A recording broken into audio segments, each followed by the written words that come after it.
आई, चहू बाजूंनी रोरावत येणाऱ्या भयाण वादळाच्या गर्तेत आम्ही कधी हरवून जातो आमचं आम्हालाच कळत नाही ग। आज आम्हाला अपयश आलंय, मात्र यातून चांगलं होईल की वाईट हे आम्हाला माहित नाही।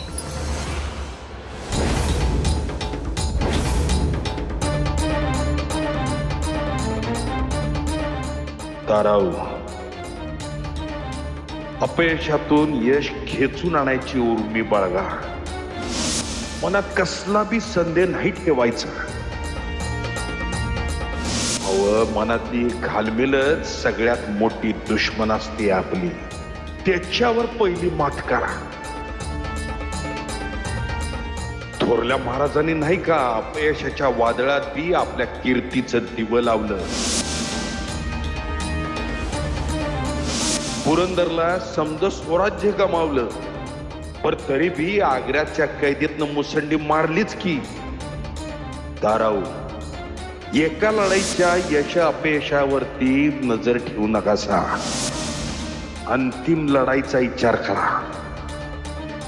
आलं का ध्यानामंदी? पण हे कसं होणार आबा?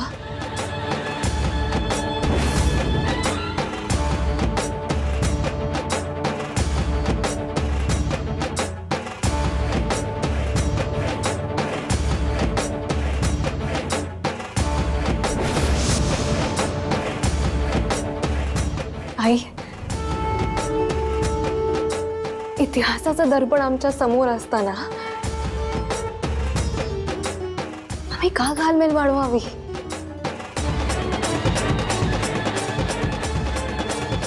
या अशा प्रसंगी आबासाहेब महाराजांनी काय केलं असतं?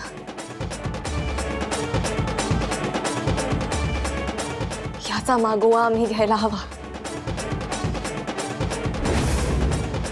आता औरंगजेब काय खेळी करतो ते महत्वाचं।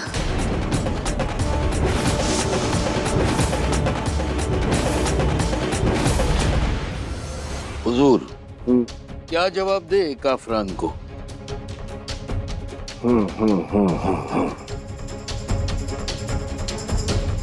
वजीर आजम, कभी कभी चुप रहना, जवाब ना देना भी एक करारा जवाब बन सकता है। मतलब ये है कि उलझने बढ़ाओ, ताराबाई को तौर तरीकों के जाल में फंसाओ, हमें कुछ करने की जरूरत ही नहीं है। मतलब आप कुछ नहीं करेंगे, चुप रहेंगे? हमारा जी तो चाहता है कि आप अपनी चाह, अपनी ख्वाहिश काबू में रखिए शहजादे। सियासत में ये जरूरी नहीं कि हर काम शमशीर की धार पर तोला जाए। हुजूर, आपके नेक मंसूबे हमारे समझ से तो परे हैं। हम कोई बड़ा कदम उठाएंगे इसी सोच में ताराबाई अपनी अगली चाल चलेगी और उसके अंदाज को नाकामयाबी का अंजाम हम देंगे। वज़ीर आज़म, सियासत में ऐसे तर्जुमों पर मात देना भी जीत होती है। बस अपनी फौज से कहिए कि जहां है जैसी है वैसी रहे, अपना काम करती रहे। एक बदलाव होगा, सिर्फ एक बदलाव। आज के बाद किसी भी मरट्ठे को रहम नहीं दिया जाएगा, बख्शा नहीं जाएगा। जहां दिखे काट डालो। जी हुजूर। बरसों का रुतबा एक औरत के पैरों तले कुचला जाए, ये हमें हरगिज बर्दाश्त नहीं। आज के बाद हर मरट्ठे की मौत संभा से भी बदतर होगी। बस ये खौफ जारी रखो। उस ताराबाई का हौसला बुलंद है, चट्टानों से भी मजबूत। अगर वो तोड़ना है तो उसकी नींव में सुरंग लगानी होगी। बहुत खूब वज़ीर आज़म, बहुत खूब। तो जाइए, जाकर स्वराज में ऐलान कीजिए कि राजा राम को पकड़कर हमारे सामने हाजिर करने वाले को हम मुंह मांगा इनाम देंगे। जागीर नौबत, पालकी, जो चाहे मिलेगा, बस हमें राजा राम चाहिए। ये कैसा उसूल है अबूजान? आप पर हमला ताराबाई ने किया और आप इनाम राजा राम पर रख रहे हैं। ये हमारे समझ में नहीं आया। तभी तो आप ना समझ हैं। शहजादे इज्जत चाहते हो तो सियासती दांव पेच सीखो, और हमारी सियासती निगाहें ये कहती हैं राजा राम पर निशाना साधोगे तो ताराबाई ढेर हो जाएगी। तो फिर यसुबाई और शाहू का क्या करें?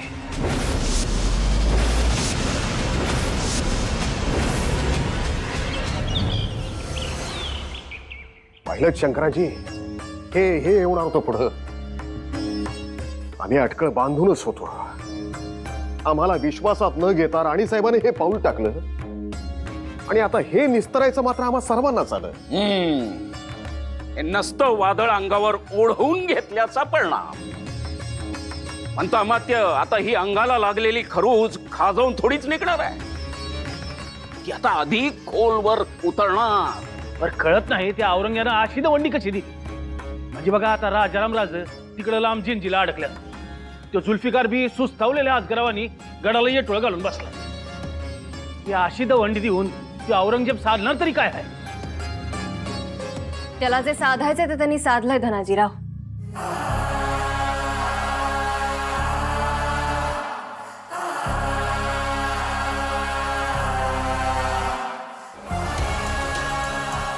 त्याचा निशाणा राजाराम राजांवर नाही, खुद्द आमच्यावर आहे. पक्का कावेबाज आणि धूर्त धोरणी औरंगजेब. कौतुक कसलं करताय त्याचं? हे निस्तरायचं कसं ते बघावं आधी. किती चिडताय अमात्य? नाही, मान्य आहे की आम्ही आपणा कोणालाही विश्वासात न घेता हे सारं केलं. आमचा वारही चुकला असेल, पण त्या औरंग्याला जरब ही बसलीच. स्वतःच्या डोळ्याने स्वतःचं मरण अनुभवलंय त्यांनी. अजून काय हवं? असाच इतिहास आठवा. शिवछत्रपतींनी शाहिस्तेखानावर घातलेला घाव असाच चुकला. मात्र त्याने पुन्हा सह्याद्रीकडे मान वर करून पाहिला नाही. राणीसाहेब, त्यावेळची परिस्थिती वेगळी होती. जशी शिवछत्रपतींची जरब होती तशी रयतेच्या विश्वासाची साथही होती राणीसाहेब. पण आता रयत बिथरली आहे, आणि ती इतकी बिथरली की जणू काही आपल्याला कुणी वालीच उरला नाही असा समज फोपावतोय. हा समज फोफावायला आपणच कारणीभूत आहोत. होय, औरंगजेब म्हणजे कोणी महाकाल ज्याच्याशी लढण्याची आपली कुवतच नाही, ही न्यूनता आपणच नाही का जोपासली? वाटतंय आम्हाला की हे सारं निस्तरायला आपली कुवत काय आहे हे त्याला दाखवायला गेला असा, पण त्याचा परिणाम उलटाच होणार आहे. पायाखालची जमीन सरकणार आहे ती आपल्या. हे कसं काय? आम्हाला अमात्यांचं म्हणणं या बाबतीत मान्य आहे. औरंगजेबाने जिंजीकडे इशारत करून आमच्या रोखानं बाण सोडलाय. त्यानं जाहीर केलेल्या इनामापायी आपलीच लोकं बिथरतील. लोभापायी कोण कशी फितुरी करेल कळणारही नाही. आणि आमचा जास्तीत जास्त वेळ या लोकांवर लक्ष ठेवण्यातच जाईल, आणि तेवढ्यात तो औरंगजेब नवी चाल करून जाईल. पुढची चाल कुठली? ते आत्ता सांगता येणार नाही. मात्र त्यांनी कुठलीही चाल खेळण्याआधी आम्ही एक मोठी चाल खेळणार आहोत.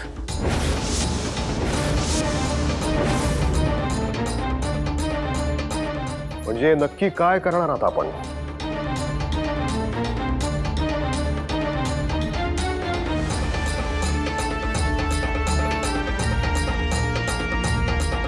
यांच्यावरती बारीक नजर ठेवा. यापुढे कसलाही धोका नको आहे आम्हाला. स्वराज्यात राणीसाहेबांनी चांगली धामधूम वाजवून दिली आहे राजे. त्याबद्दल आम्हाला त्यांचा अभिमान आहेच पंत.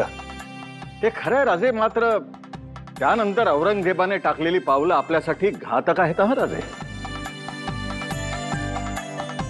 असतीलही, घातक असतीलही पंत, पण मनोमन त्यांनी मराठ्यांचा धसका घेतलाय आता, आणि हे आपल्या पथ्यावरच पडणार आहे. पण खरंच असं होईल राजे? का नाही होणार पंत? आम्हीही घाव घालू शकतो. हा नतीजा औरंग्याने पाहिला आहेच आता. दादा महाराजांच्या मृत्यूनंतर मराठेशाही संपली हा त्याच्या मनातील भ्रम तरी नाहीसा झालाय आता. त्यामुळे पंत यापुढे त्यांनी कुठलंही पाऊल उचललं तरी त्याच्या मुळाशी भीती असणार आहे, आणि भीतीच्या कमकुवत पायांवर उभारलेली त्याच्या संकल्पाची इमारत अगदी सहज ढासळून जाईल. पण मग यापुढील आपला इरादा? औरंग्याच्या चालीनंतर आम्ही अंदाज घेतो आहोत पंत. जगात सगळीकडे लोभी माणसं आहेतच की पंत. औरंग्याकडेही असतीलच, फक्त ती शोधायला हवीत. म्हणजे आम्ही समजलो नाही राजे. औरंग्याने जाहीर केलेल्या बक्षिसाच्या लालसेपोटी आम्हाला पकडण्याचा प्रयास कोणी करेल हे जितकं सत्य आहे, तसंच जर आम्ही काही लालूच दाखवली तर आम्हाला पळवाट दाखवण्यासाठी कोणी पुढे येईल. घात करण्याआधी शत्रूशी संधान जो बांधेल त्याच्याशी आपणच आधी संधान बांधलं तर? म्हणजे जुल्फिकार? जुल्फिकार.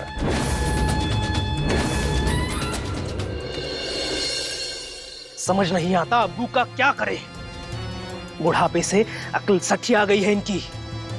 यहाँ ताराबाई हमारे सर पर मंडरा रही है और ये है कि जिंजी में फंसे उस राजा राम पर इनाम लगा रहे हैं।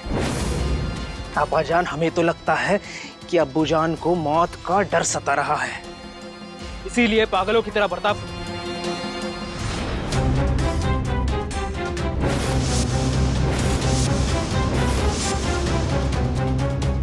गुस्ताखी मुआफ अब्बा हुजूर, रहम करे। शहजादे, तुम्हारे सोचने का तरीका हमारी सोच से अलग है, इसलिए हम तुम्हारे वालिद हैं। अब गुस्सा ना करे अब्बूजान, सब्र जबत से हमें, मेरा मतलब है कि कामबख्श को अपनी सोच का तरीका समझाए ताकि वो भी तरक्की की राह पर चलकर आपका नाम रोशन कर सके। जी अब्बा हुजूर। ठीक है, ये कोशिश भी करके देख लेते। सियासत में कभी सीधी चाल नहीं चलना, बल्कि टेढ़ी चाल से नराहते अंजाम पा लेना। और इस बात का भी ख्याल रहे कि ये करने में अपना कोई नुकसान ना हो। और यही होशियार हाकिम की पहचान है। मसलन राजा राम पे हमने इनाम रखा है, तो जाहिर है मराठों में ये इनाम पाने के लिए लड़ाका मच गया होगा। इसमें हमारा कोई नुकसान नहीं है। लेकिन ताराबाई ने जो हम पर हमला किया, उस हमले का बदला लेने के लिए अगर हम ताराबाई की तरफ रुख करते हैं तो मराठों की झुंड सर पे कफन बांधकर ताराबाई के इर्द गिर्द खड़ी हो जाएगी। इनमें वतन परस्ती का जुनून है, मर मिटने के लिए, मारने के लिए तैयार हैं। अपने ही हाथों अपना नुकसान क्यों करवाना शहजादे? भूल जाओ ताराबाई को, भूल जाओ। से बढ़ाई देकर महफूज क्यों करें? और उस येसुबाई का क्या किया जाए? जीनत? उसका क्या करना है? हम बादशाह हैं, ऐसे लोगों के मुंह नहीं लगा करते। हम अपनी अहमियत बरकरार रखते हैं। और रही बात साहू की, तो वो खामी बच्चा है, उसे क्यों मारना? तो फिर उस काफर बच्चे का क्या करें? उसे छोड़ दे? ये किसने कहा कि हम उसे छोड़ देंगे, बख्श देंगे? उसकी नसों में ऐसा जहर घोल देंगे कि मराठों की आने वाली नस्लें ही खत्म हो जाएंगी। ख्याल रखेंगे, हम उसका पूरा ख्याल रखेंगे। और ख्याल ख्यालात में उसकी सूझबूझ, सोच समझ, उसके जहन को हम बर्बाद कर देंगे।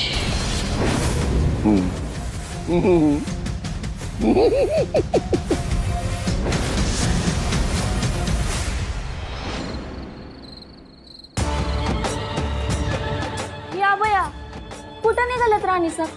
मी यो थाळा घेऊन कुठं कुठं शोधत होते तुम्हाला. प्रश्नांची जाळी विणत बसू नको, आम्हाला मदत कर. हा पप्पा, 2 घास तरी खाऊन घ्या की. थाळा आणलाय ना बम्या. जी.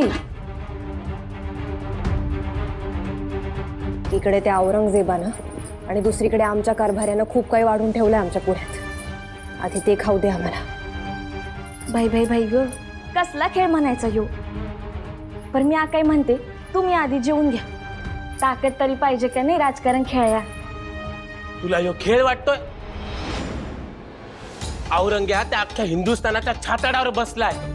त्याला शह द्यायची ताकद कुणात आहे? फक्त शिवाजी महाराज, शंभूराजे आणि तारा राणी.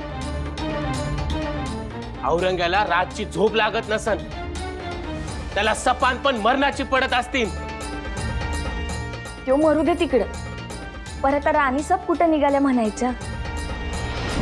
पुन्हा त्या औरंग्याला मारायला.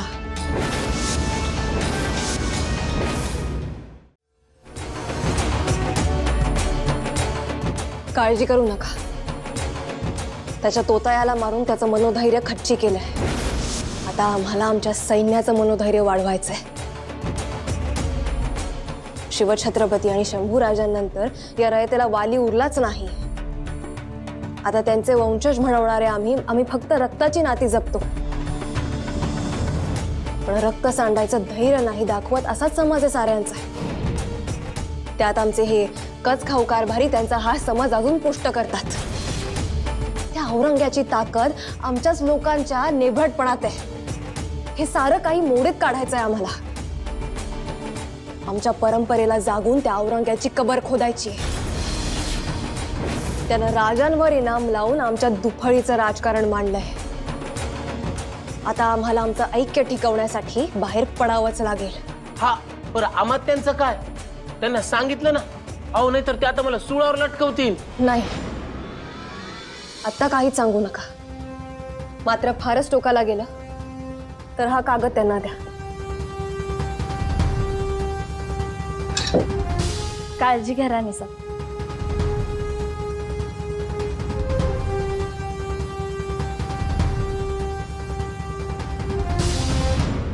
अगं बाई, यो थाळा राहिला की. राणी सब, तहान भुकेचा बी इसर पडून किती लढशीला रयतेसाठी. तुमच्यासारख्या राणीची सेवा करायला मिळते हे भाग्यच म्हणायचं आमचं.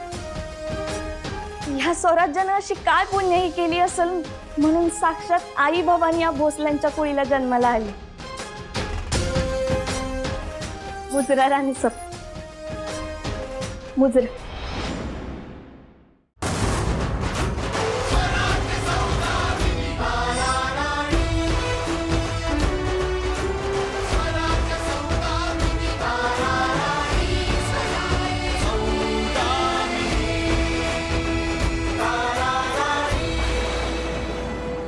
क्या कहाँ गई वो?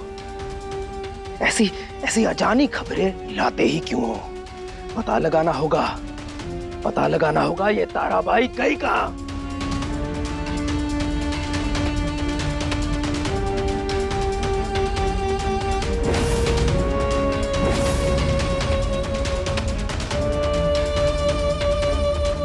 विशालगढ़ से नीचे उतरकर दक्षिण की ओर पन्हाला जा सकती है, या कोकण से राजापुर, जिंजी या रायगढ़। हुजूर, यहाँ पर भी तो आ सकती है।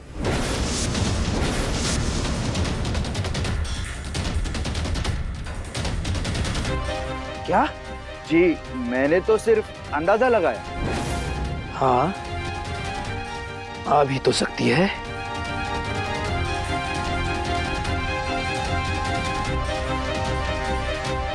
अगर वो विशालगढ़ से नीचे उतर जाए तो चारों ओर हमारे मुगलिया सरदारों की फौज मुकर्रर है। सबको खबर कर दो, ताराबाई कहाँ गई इसका पता चलना जरूरी है। पर विशालगढ़ के आसपास ऐसी हिकमते आमील हो कि ताराबाई लौट कर किले पर जा ही ना पाए। जी हुजूर। ये ताराबाई गई कहाँ? संगमेश्वर।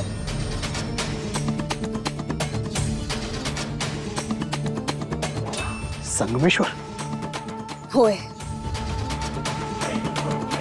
जिथे आमच्या शंभू राजांवर शेख निजामाने पहिला घाव घातला ते संगमेश्वर।